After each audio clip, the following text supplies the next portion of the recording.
नमस्कार. आज आपण एका खूपच रंजक आणि महत्त्वाच्या विषयावर बोलणार आहोत. शून्य ऊर्जा इमारती म्हणजे नेट झिरो एनर्जी बिल्डिंग्स. आपल्यासमोर शून्य ऊर्जा इमारती, ऊर्जा स्वातंत्र्याचा मार्ग या लेखातले काही मुद्दे आहेत. तर काय आहे ही संकल्पना नक्की आणि आजच्या काळात इतकी महत्त्वाची का वाटतीये? चला जरा खोलवर जाऊन बघूया. हो, नमस्कार. शून्य ऊर्जा इमारत ही संकल्पना खरंच खूप महत्वाची आहे आज. म्हणजे सोप्या भाषेत सांगायचं झालं तर ही अशी इमारत आहे जी वर्षभरात जेवढी ऊर्जा वापरते ना तेवढी किंवा त्याहून जास्त ऊर्जा स्वतःच्या जागेवरच निर्माण करते, नूतनीकरणीय स्रोतांद्वारे. म्हणजे समजा सौर पॅनल वगैरे वापरून. अच्छा.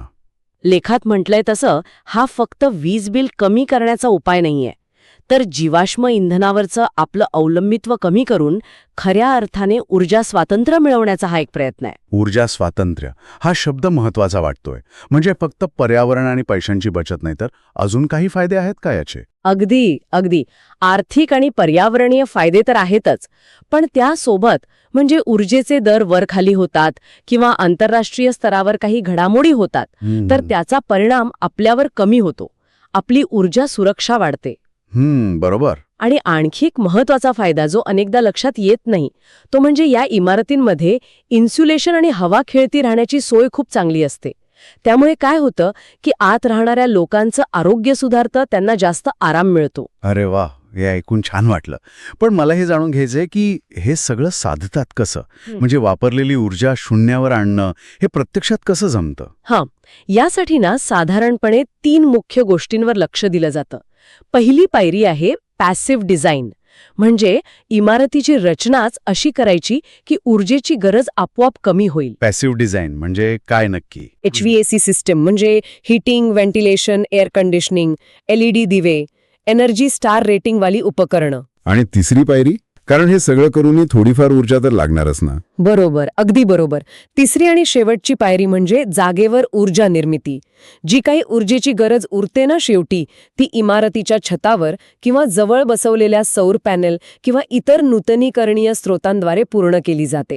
त्यामुळे मग वर्षाच्या शेवटी हिशोब केला की वापरलेली आणि निर्माण केलेली ऊर्जा सारखी भरते, शून्य ताळेबंद. अच्छा. यासाठी काही खास बिल्डिंग मटेरियल पण लागतं का? म्हणजे नेहमीच्या बांधकामापेक्षा वेगळं? हो, थोडं वेगळं असतं.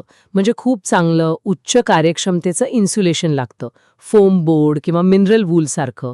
मग हवा बाहेर जाऊ नये म्हणून खास प्रकारचे पडदे म्हणजे मेम्ब्रेन आणि टेप्स वापरतात.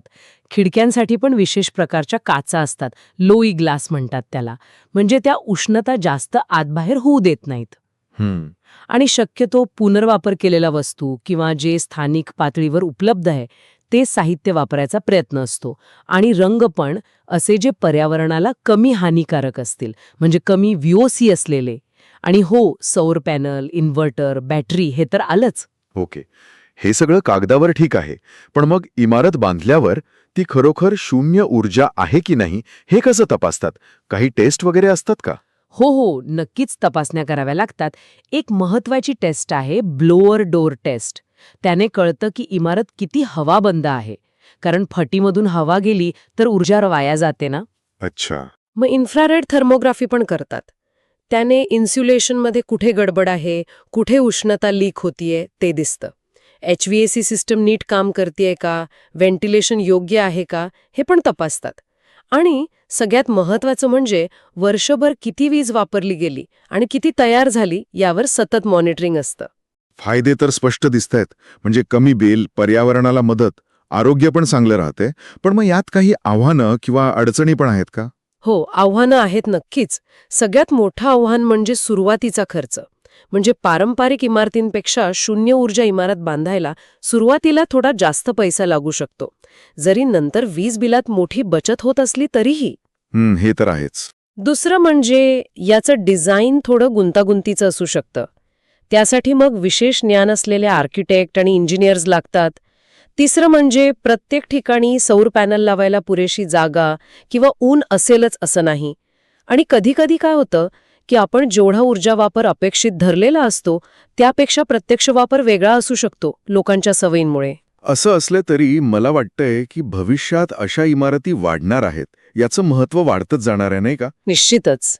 हवामान बदलाचं संरूट आपल्यासमोर आहे, ऊर्जेची मागणी वाढतीये, दर अस्थिर आहेत.